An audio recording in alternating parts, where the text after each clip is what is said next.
Even campus సెలక్షన్లో కూడా మనకు అంతే అనుకోవచ్చు. అయినా కూడా ఇప్పుడు కంపెనీ వచ్చింది బ్లైండ్గా వెళ్ళిపోయే కన్నా అసలు కంపెనీ ఏంటి వాళ్ళ లింక్డ్ఇన్లో చెక్ చేసుకోవచ్చు, గ్లాస్ డోర్లో చెక్ చేయొచ్చు వాళ్ళ గురించి ఏంటి అనేది, కొన్ని ఆర్టికల్స్ చదవచ్చు. మన సీనియర్ ఆలమ్ని ఇది very biggest strength.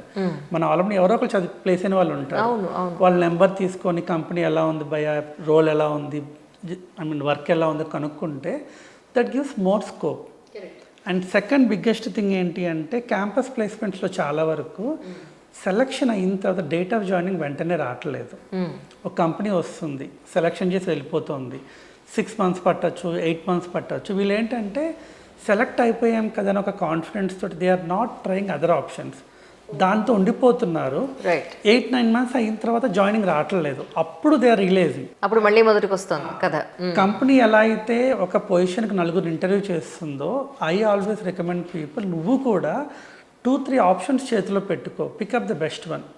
So proper research చేయాలి, సెలెక్షన్ అయిన తర్వాత జాయినింగ్ వచ్చిందాక వెయిట్ చేయకుండా మల్టిపుల్ ఆప్షన్ ట్రై చేసుకుంటూ ఉండాలి.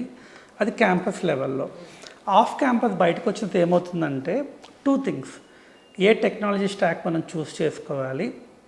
దాంట్లో ఎక్కువ ఏమంటున్నారంటే బ్లైండ్గా వెళ్ళిపోతారు.